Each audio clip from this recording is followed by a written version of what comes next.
இந்த பிக்சர்ல பார்த்தீங்க அப்படின்னா, உங்களுக்கு வந்து அந்த 6 செடியும் வந்து என்னென்னன்றது உங்களுக்கு கிளியரா தெரியும். நான் எதுக்கும் ஒரு வாட்டி உங்களுக்கு அதோட செடிகளோட நேம நான் உங்களுக்கு சொல்றேன்.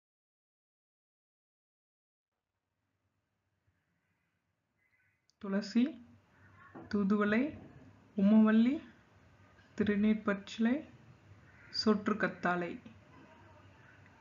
வெற்றிலை. துளசி நம்ம வீட்ல வந்து கண்டிப்பா ஃபர்ஸ்ட்டு நம்ம வீட்ல ஒரு செடி இருக்கணும் அப்படின்னா அது துளசி. அந்த துளசியோட வாசனை வந்து நம்மளுக்கு வந்து நல்ல ஒரு ஆக்சிஜனை வந்து புத்துணர்ச்சியை கொடுக்கும். அது 24/7 வந்து எப்பயுமே வந்து ஒரு குட் ஆக்சிஜனை ப்ரொடியூஸ் பண்ணுற ஒரே செடி வந்து துளசி. அந்த துளசி நம்ம வீட்டில் வைக்கிறது அவ்வளோ மகிமை. அதுவும் இல்லாமல் அந்த துளசி நம்ம வீட்டுக்கு முன்னாடி வைக்கிறதுனால வாஸ்துப்படி பார்த்தீங்கன்னா அந்த இடத்துல வந்து ஆக்சிஜன் நல்லா இருந்தது அப்படின்னா நம்மளுக்கு நோய் நொடி இல்லாமல் இருப்போம் வீட்டில் இருக்கவங்க அப்படின்ற ஒரு வாஸ்து நிபுணர் மூலயமா வந்து நான் இந்த இன்ஃபர்மேஷனை தெரிஞ்சுக்கிட்டேன். அதனால துளசி செடி வந்து வாசப்படி முன்னாடி வைக்கிறது. அது மட்டும் இல்லாமல் இந்த பேய் பிசாசு அப்படின்னு சொல்லுவாங்க அந்த காத்து கருப்பு இதெல்லாம் வந்து நம்மளை வந்து தீண்டாமல் இருக்கணும்னா துளசிக்கு வந்து அது ரொம்ப கொஞ்சம் பயப்படும். ஆவிகள் அந்த மாதிரி இதெல்லாம். அதனால துளசி இருக்கிறதுனால நம்ம வீட்டுக்கு முன்னாடி வர்றதுக்கு கொஞ்சம் பயப்படுன்றதுனால அதை நம்ம கண்டிப்பாக கொஞ்சம் இல்லை பயங்கரமாகவே பயப்படும் அப்படின்னு சொல்கிறாங்க. அதெல்லாம் வந்து நம்ம எங்கள் பாட்டி எனக்கு சொன்னது. அதை நான் உங்களுக்கு ஷேர் பண்ணுறேன். துளசி செடியை கண்டிப்பாக நம்ம வீட்டில் வளர்க்கணும். அடுத்தது இரண்டாவது தூதுவளை. தூதுவளை கண்டிப்பாக நம்ம வீட்டில் வளர்க்கக்கூடிய ஒரு செடி. இந்த கட்டாயமாக வந்து இந்த தூதுவளை இல்லாதவங்க கண்டிப்பாக உங்கள் வீட்டில் அந்த தூதுவளை செடியை வளருங்க. தூதுவளை பார்த்தீங்கன்னா ரொம்ப மகத்துவமான ஒரு செடி. இது வந்து குழந்தைங்க இருக்காங்க கண்டிப்பாக வீட்டில் அப்படின்னா இந்த செடி வந்து நம்மளுக்கு ரொம்பவும் பயனுள்ளது. அதே சமயத்தில் பெரியவங்க இருக்காங்க வயசானவங்க இருக்காங்க அப்படின்னா அவங்களுக்கும் இந்த சளி தொல்லைகள் வந்து எப்போ வரும் அப்படின்னா இளம் வயதிலும் முதியோர்கள் அந்த வயதான காலத்துலேயும் தான் அந்த ப்ராப்ளம் வரும். அந்த டைமில் வந்து இந்த தூதுவளை வந்து ரொம்ப நம்மளுக்கு அவசியமாக தேவைப்படுது. தூதுவளையை பார்த்தீங்கன்னா அதோட இது வந்து த்ரோட் இன்ஃபெக்ஷன், சளி, இரும்பல் இந்த மாதிரி எல்லா தொல்லைகளுக்கும் வந்து நல்ல ஒரு ரிலீஃபான செடி இது. இந்த இதை வந்து எப்படி பயன்படுத்தணுன்றத நான் தனியாக ஒரு வீடியோவில் போடுறேன். நம்ம வந்து இந்த செடியை வளர்க்குறது ரொம்ப நம்ம அவசியம். அடுத்தது ஓமவல்லி. ஓமவல்லி இல்லைன்னா கற்பூரவல்லி அப்படின்ற இந்த தாவரத்தோட பெயர். ஓமவல்லி வந்து நம்ம எதுக்கு யூஸ் பண்ணுறோம் அப்படின்னு பார்த்தீங்கன்னா சளி, இரும்பல் அந்த பிரச்சனைக்கு, தலைவலி அந்த மாதிரி இதுக்கும் நம்ம யூஸ் பண்ணலாம். கட்டாயமாக இதுவும் நம்ம வீட்டில் கண்டிப்பாக இருக்க வேண்டிய ஒரு செடி.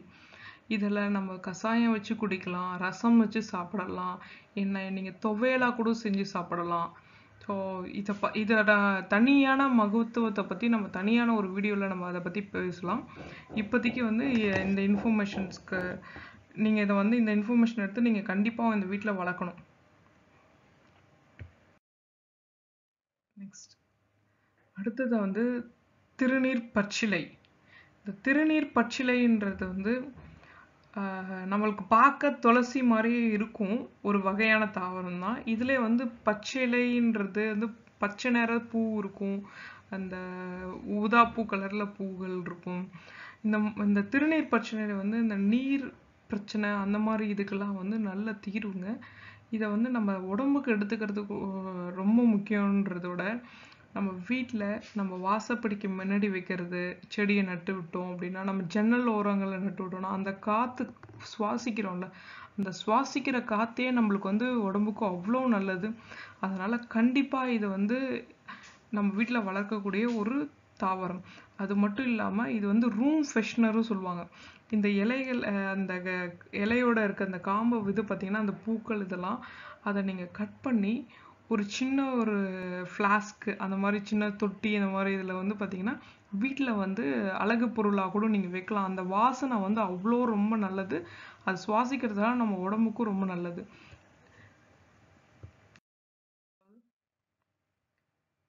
அடுத்தது சோற்றுக்கற்றாழை.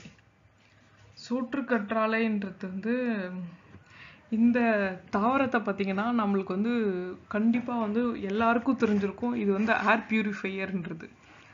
இந்த ஏர் பியூரிஃபையர் மட்டும் இல்லாமல் இதுக்கு நிறைய மகத்துவம் உண்டு. இந்த சோற்றுக்கத்தாழை நம்ம வந்து வீட்டு வாசப்படியில் கட்டி விடலாம், தொங்க விடலாம். அது தொங்க அந்த காத்துலே வளரக்கூடிய ஒரு தாவரம் எது அப்படின்னு பார்த்தீங்கன்னா இந்த சோற்றுக்கத்தாழை. அது மட்டும் இல்லாமல் இந்த சோற்றுக்கத்தாழையை வந்து நம்ம தலைக்கு வந்து இந்த சம்மர் டைம்ஸில் பார்த்தீங்கன்னா இந்த தலைக்கு வந்து அதை தேய்ச்சி குளித்தோம் அப்படின்னா நம்ம உடம்பு வந்து நல்லா குளுமையாக இருக்கும். அதே மாதிரி நம்ம அந்த சோற்றுக்கற்றாழை ஜூஸை குடிக்கலாம்.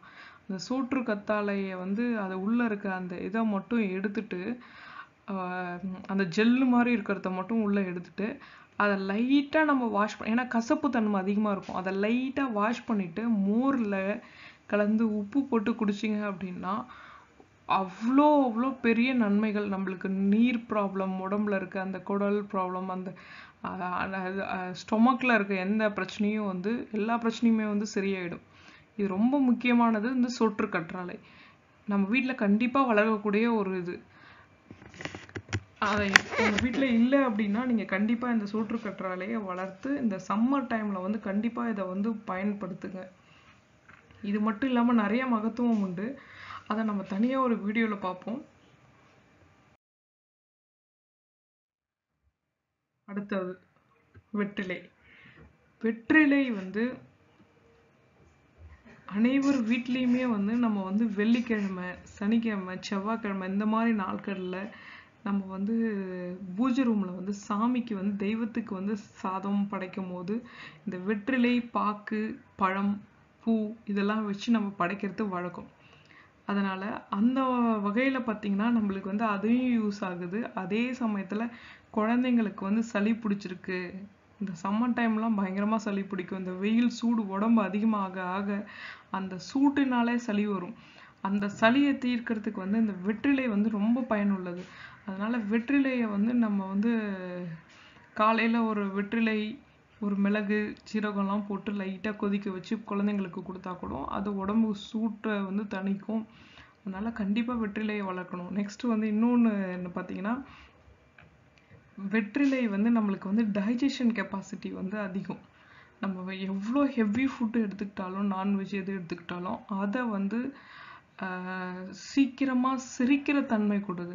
அதனால தான் கல்யாணம் அந்த மாதிரி வீட்டுகள்லாம் பார்த்திங்கன்னா நல்ல விருந்தோம்பல் நிறையா இருக்கும். அந்த டைமில் வந்து விருந்தோம்பல் முடிச்சுட்டு நீங்கள் பார்த்தீங்கன்னா உங்களுக்கு வந்து வெத்தலை பாக்கு கொடுப்பாங்க சாப்பிட்றதுக்கு. அந்த வெத்தலை பாக்கு எதுக்கு கொடுக்குறாங்க அப்படின்னா நம்ம சாப்பிட்ட சாப்பாடு வந்து ஜீரணம் அடையணுன்றதுக்காக தான் கொடுக்குறது. வெற்றிலை வந்து நம்ம கண்டிப்பாக வளர்க்க வேண்டிய ஒரு இது. இதுக்கு வந்து நீங்கள் நிறையா ரொம்ப பெரிய தொட்டி வேணும் அப்படின்னால நீங்கள் ஒரு சின்னதில் நிழல்லே நீங்கள் வச்சிங்க அப்படின்னா போதும், நல்லா வளரும். ஸோ இதை கண்டிப்பாக உங்கள் வீட்டில் வளருங்க. இனிமேட்டு வந்து கடையில் வாங்கி வெற்றிலையை வாங்கி சாமிக்கு படைச்சிட்டு அதை வந்து நீங்கள் தூக்கி போடுறதுக்கு பதில் நம்ம வீட்டில் வளர்க்குற வெற்றிலையை வந்து சாமிக்கு படைச்சிட்டு அதை நம்ம சாப்பிட்டோம் அப்படின்னா அவ்வளோ உடம்புக்கு நல்லது. ஸோ இதை நீங்கள் ட்ரை பண்ணி பாருங்கள். இதே மாதிரி நான் சொன்ன 6 செடிகளையுமே வந்து தாவரங்களையும் நீங்கள் வளருங்க. அதாவது இதெல்லாம் அவ்வளோ மகத்துவமான மெடிசனல் பிளான்ட். எந்த ஒரு வீட்லேயும் வளர்க்கக்கூடிய ஒரு எளிமையான வகையில் வளர்க்கக்கூடிய ஒரு பிளான்ட். அது மட்டும் இல்லாமல் நீங்கள் அப்பார்ட்மெண்ட்டில் இருக்கீங்க, என்கிட்ட தோட்டம் இருக்குது அப்படின்னா, தோட்டம் இருக்குன்றவங்க நல்லா வளர்க்கலாம். இல்லை அப்பார்ட்மெண்ட்டில் இருக்கவங்க பார்த்தீங்கன்னா எங்களுக்கு இடமே இல்லை, நாங்கள் எப்படி வைக்கிறது, உங்களுக்கு இதுக்கு தனியாக வந்து பெரிய இடம் தேவைப்படாது இந்த 6 செடிகளையும் வளர்க்குறதுக்கு. உங்கள் வீட்டுக்கு முன்னாடி இல்லை உங்கள் பால்கனியில் இல்லை ஒரு சின்ன இடத்துல மொட்டை மாடியில் ஒரு சின்ன இடத்துல நீங்கள் வளர்க்கலாம். கண்டிப்பாக இதை மாதிரி நீங்களும் வளர்த்து பயனடைங்க. தேங்க்யூ.